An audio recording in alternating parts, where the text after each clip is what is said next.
Puede interrumpir, senadora Bianchi.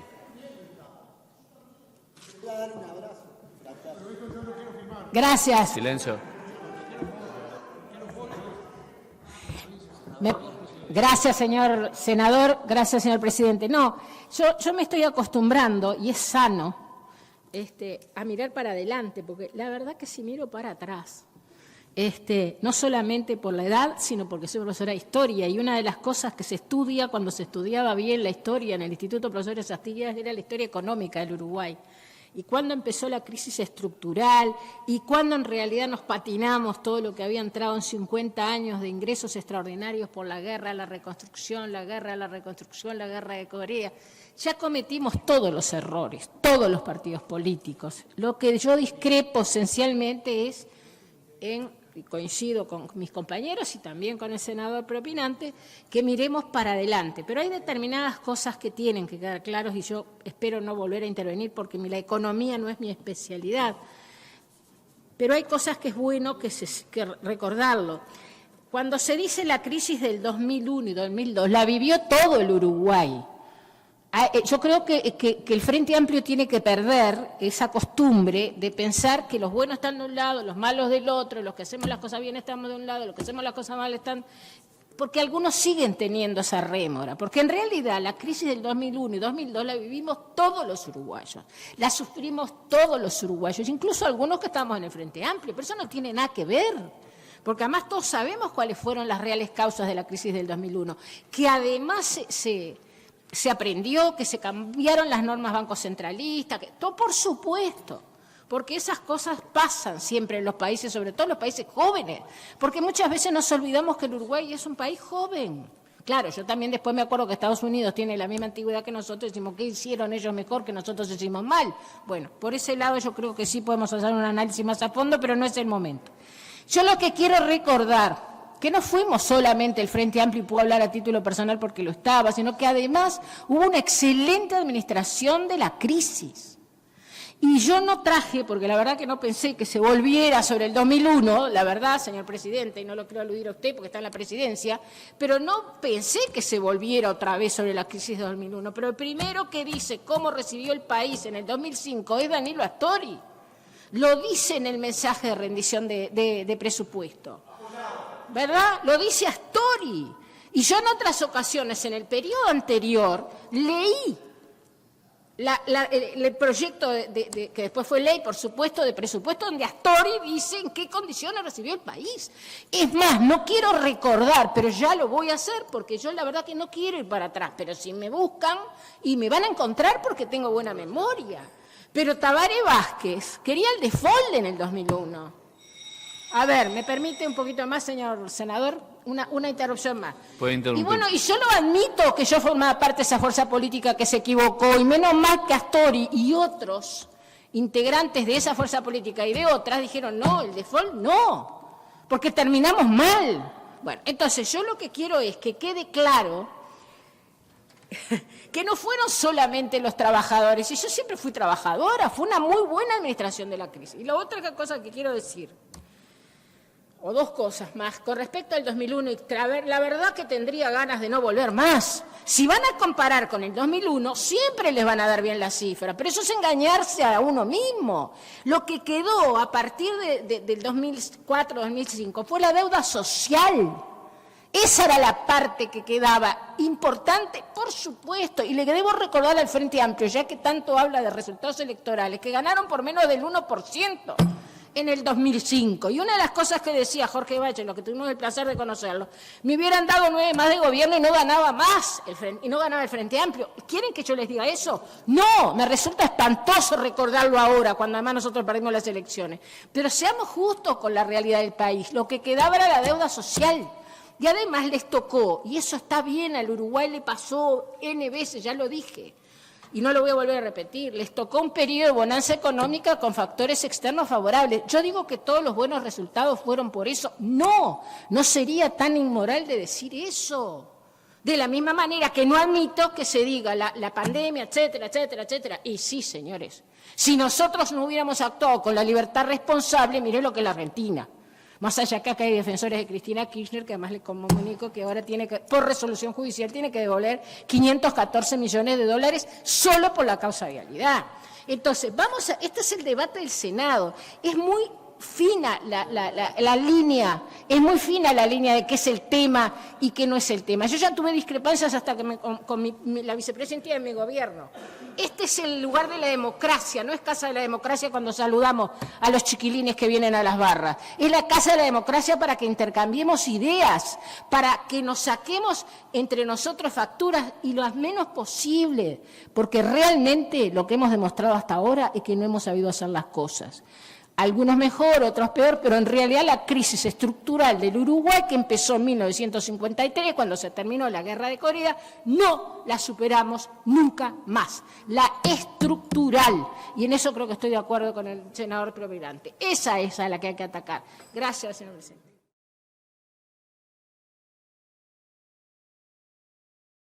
Me permite, señor presidente. Gracias, señor senador, pero de educación hablamos.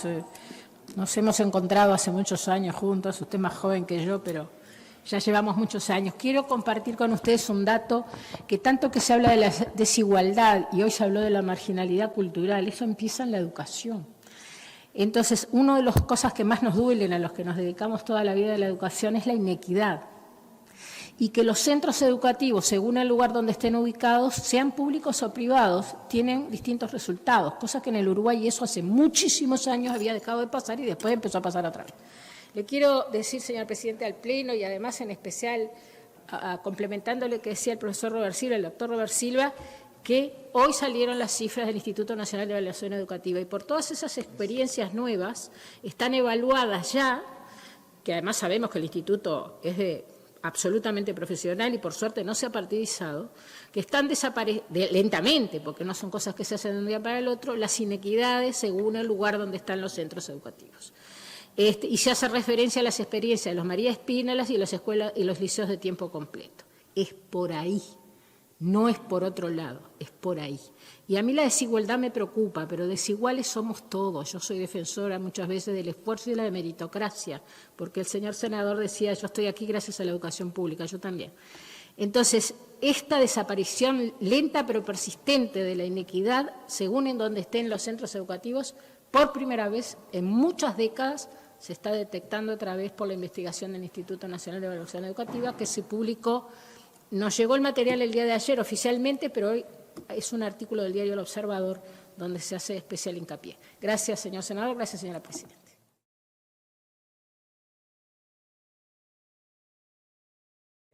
Calma que voy a ser breve, antes que me digan nada. Porque si empiezo con las alusiones es más complejo y no quiero violar el reglamento. Bueno, obviamente que el presidente no es monárquico, sino no tendría la aprobación que tiene la población, incluso después de terminar su gobierno, y lo que más se resalta de él es la cercanía a la gente. Pero eso con Daniel Cayani, que tenemos un excelente relacionamiento y que además le agradezco el tono de su intervención. Hay algunas cosas puntuales que no estoy de acuerdo. Una, la que le acabo de decir. La segunda, que me gusta decirlo porque no es la primera vez que lo escucho, y después me voy a detener en lo que vamos a proponer conjuntamente con el resto de la coalición republicana, o sea, le va a ser el Partido Colorado y el Partido Nacional, que somos quienes estamos representados acá en el Senado, en el sentido que estaba solicitando el senador Cayani, de colaborar para tratar de, obviamente, que se tengan los recursos que se tienen que tener. Me molesta, le digo, señor presidente, de verdad, cada vez que se hace referencia a las elecciones, porque el senador Borbonet hizo una apreciación hoy muy interesante. En octubre, parece mentira que haya que decirlo, pero lo pone sobre la mesa, en octubre fue una votación, no iba a decir equilibrada, hubo 90 y pico de mil votos más de la coalición republicana. Yo creo que la ciudadanía ya entendió, hace mucho tiempo que le costó entender, a todos nos costó porque veníamos de una tradición muy diferente, que en octubre se votan las cámaras y después en noviembre se votan las fórmulas. Eso yo creo que hay que respetar al pueblo uruguayo. Yo no soy de los que no lo respeto. Al contrario, soy de los que creo que hay que interpretar realmente lo que nos dijeron. Por eso yo tengo hoy en este periodo un criterio de mucho acercamiento, porque además entiendo que ese fue el mensaje que dio el pueblo uruguayo. De la misma manera que en el periodo pasado yo me sentí en la obligación de defender ataques permanentes y sistemáticos que recibimos desde el comienzo y que no quiero abonar en esas discrepancias, pero que bueno, que es así.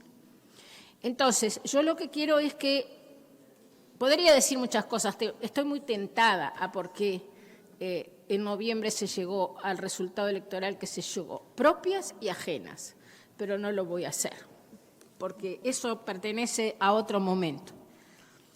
Punto y aparte. Quiero decir que vamos a poner a consideración con la coalición republicana, el senador Bordaberry va a tener la responsabilidad de decir cómo vamos a votar y de qué manera ayudar a la votación en el sentido para ayudar a la mesa, en el sentido que nos corresponde además como legisladores, pero que lean con atención, podrán estar de acuerdo o no, pero hay una voluntad expresa de colaborar con que dispongan o se disponga todo el país, no el Frente Amplio ni el Gobierno, se disponga todo el país de los recursos que entendemos que van a ser necesarios, no más. Y como tenemos normas que se dieron en el otro gobierno y que fueron muy cuestionadas y que, bueno, yo recuerdo, no voy a dar nombres porque no está acá, y a mí las personas que no están acá trato de no aludirlas, pero se llegó a negar que fuera una regla fiscal en la discusión de la ley de urgente consideración. Técnicamente se llegó a negar que fuera una regla fiscal. No, es una regla fiscal, tanto es una regla fiscal que el actual ministro de Economía y el equipo económico se adhieren a ella y la consideran muy valiosa. Bien. Entonces nosotros entendemos, y se lo dijimos también al ministro, mis compañeros y yo, y los compañeros del Partido Colorado, que bueno, estamos de acuerdo en que se recurra o autorizar más recursos, pero hasta determinado límite, que es lo que la ley nos permite a nosotros decidir, que por otra parte además a veces algo se olvida, pero cada vez que uno llama a referéndum o a plebiscito, nos guste o no nos guste, nos atamos en el buen sentido a la voluntad del cuerpo electoral, que es el único que está por encima de nosotros. En consecuencia, señora Presidente, quería hacer estas aclaraciones y decirle que vamos a colaborar en ambos sentidos. Formalmente, para tratar de votar ordenadamente, el senador Bordaberry, en coordinación conmigo, va a asumir esa responsabilidad y además, como coalición republicana, que estamos dispuestos a, en función de lo que se dijo hasta ahora, de que se tengan más recursos con los límites que nos corresponden como oposición. Gracias, señora Presidenta.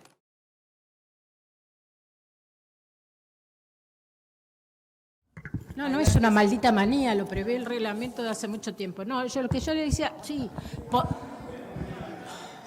qué insoportables que son. A ver, escuchen una cosa. A ver, primero me encantaría discutir con la senadora Kramer el tema del relato para captar la opinión pública, bla, bla, bla, que podemos arrancar con Gramsci y terminar con Tulio Halperin-Dongui, pero no es este el momento.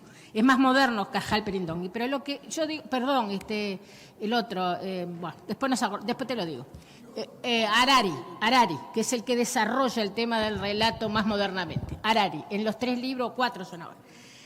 Primero nos recriminaron que nosotros no lo derogamos. Yo entendí lo que dijo la senadora Betiana Díaz. Ahora nos dicen por qué no lo votamos. Yo, la verdad, sinceramente pregunto, ¿se derogó la cláusula, la ley esa general de presupuesto a esta altura? Yo creo que hasta constitucional es, no quiero largarme a tanto, que en el presupuesto nacional hay un ítem que es rubro sentencias judiciales. Y ese no tiene límites. Y el Estado tendrá que ir a buscar a donde sea, por una razón muy simple, porque nunca vamos a saber cuánto es que tenemos que pagar por sentencias judiciales. El Estado uruguayo, señora Presidente, tienen un problema los que creen que fundaron el Uruguay en el 2005. Viene fundado desde hace mucho tiempo. Acá siempre se respondió a las sentencias judiciales y se establece la Contaduría General de la Nación. Está obligada, le guste o no le guste, a cubrir las sentencias judiciales cuando quedaron firmes. ¿Qué rubros presupuestales? Que lo están entreverando, no lo digo con mala intención, de verdad lo digo que no. Pero no entiendo por qué entreveraron con los medicamentos de alto costo y de alto precio, porque claro, acá hay otra cosa, que algún día lo discutiremos y no es el momento. Pero cuidado que no son solo vulnerables los que recurren a estas cosas, ¿eh? Cuidado, cuidado que hay mucho negocio en los laboratorios acá, porque se ganan sentencias de 100, 150 mil dólares para un tratamiento que se sabe que más de 10 días no, pero está, eso lo discutimos en otro momento. Rubro sentencias judiciales, no hay manera que una sentencia de un recurso de amparo, que además lo trata primero el juzgado de amparo y después el Tribunal de Apelaciones en los civiles, segunda instancia, queda firme, el Estado lo tiene que pagar, sea el gobierno que sea, insisto, porque nunca un Estado va a saber cuánto va a deber de sentencias judiciales, entonces es un rubro abierto. O sea que no creemos cucos donde no hay, porque no lo hay, lo tiene que pagar el Estado. Y sí, los que pagamos impuestos pagamos todas las cosas. ¿Sí? Gracias, señor presidente.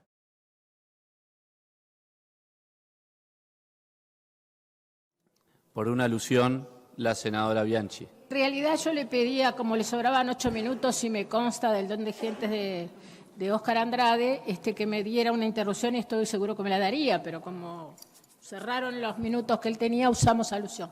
Porque es medio difícil. La primera es la alusión a José G. Barcio Artigas. Es medio raro, porque no es parlamentario, pero siempre se hace lo mismo. Se dice la frase del reglamento incompleta. Porque no sean los como dijo el senador, sean los más infelices y los más privilegiados. Y continúa la frase.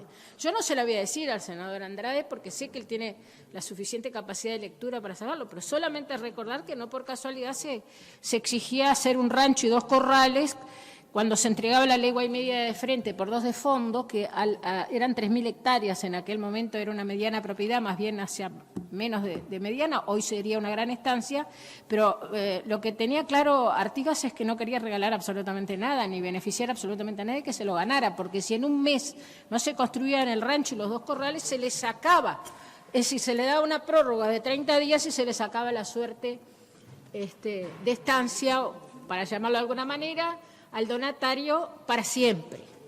Así que por algo es que Artigas tiene esa redacción del reglamento. No se le entregaba así a cualquiera.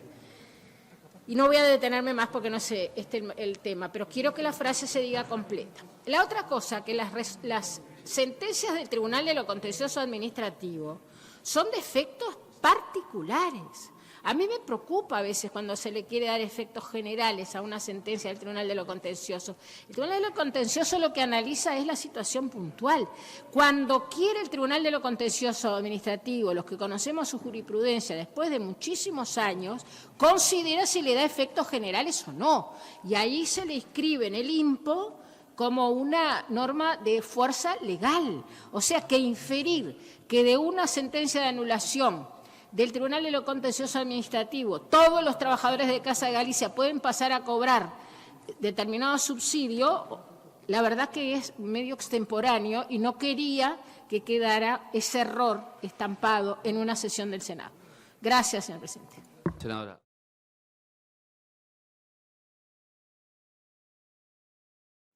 ¿Una constancia? Una moción de orden, lo que usted quiera, que es lo que me permite el reglamento.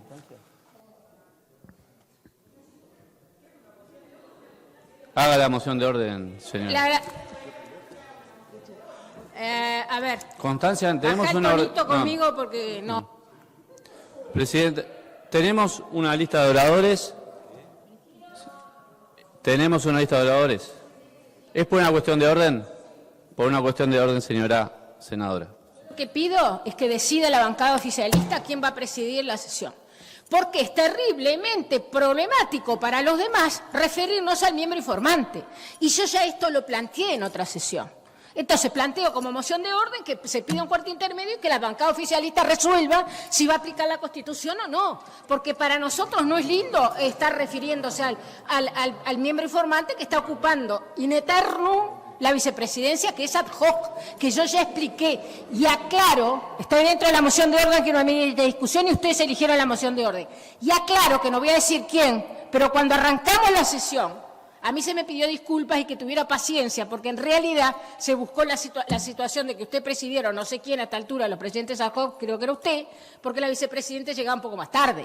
Esto no es un boliche, lo dije de otra manera, pero si quieren lo digo para que nos entendamos todos. Está regulado por la Constitución de la República, por eso es para evitar que nosotros tengamos la incomodidad, y con esto termino, y le pido a la bancada oficialista que hagan un cuarto intermedio y resuelvan el tema desde el punto de vista constitucional y reglamentario, está refiriéndonos al miembro formante que está ocupando la presidencia. Hay un desnivel de poderes, es eso.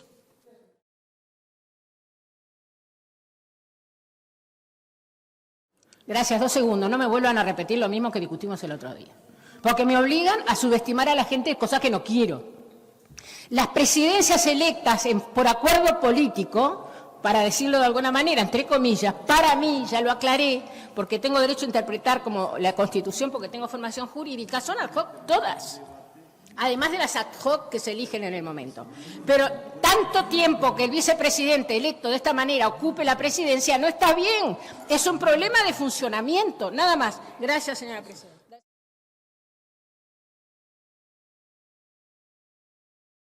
Gracias, señora presidenta. ¿Sabe la senadora preponderante de la estima que le tengo y los años que hace que nos conocemos, aunque estuvimos un tiempo sin vernos, y de los orígenes en la docencia que tenemos?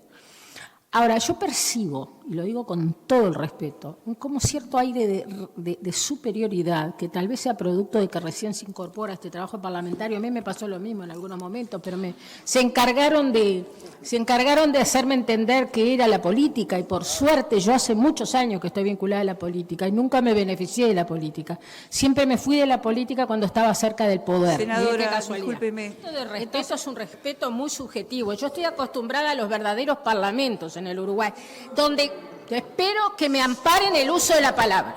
Senadora, no me doy por observada porque conozco mis derechos. Bueno. Y conozco el reglamento y conozco la historia política del Uruguay. Yo he visto grandes legisladores acá, mucho mejores que yo, sin duda, grandes constitucionalistas, hablo de mí, no hablo de nadie más, que se decían cosas muy fuertes y muy valiosas, y ese era el Uruguay que queríamos, no el lugar de la victimización, no el Uruguay de que todo es una ofensa, no el Uruguay de lo políticamente correcto. No, yo la verdad que quiero que el mundo mejore, y para eso hay que poner un poco de énfasis en las cosas. Ahora, lo que sí quiero decir, que la política puede significar y debe significar mucho cuando nos escuchamos entre todos. Porque yo la verdad que cada vez que algún compañero, sea de la oposición o sea del oficialismo, dice algo que a mí me enseña, lo incorporo a mis conocimientos. Estoy aburrida de hacerlo en comisiones, porque es donde más trabajamos los legisladores. Después, cuando venimos a sala, en gran parte se distorsiona el trabajo. Por eso es muy importante ser activo en las comisiones y participar en las mismas. Entonces, ¿cuál es el tema? Si a mí me enseñan algo y realmente me doy cuenta que estoy equivocada, tengo que reconocerlo. Ahora, si se dan cifras, se repiten las cifras, se dice quién lo dijo, entre otras personas el ministro de Economía, se habla, ya termino, y se sigue insistiendo en que no se dijo eso, y bueno, sí, la gente descree la política, no, descree de los políticos, que no es lo mismo. Gracias.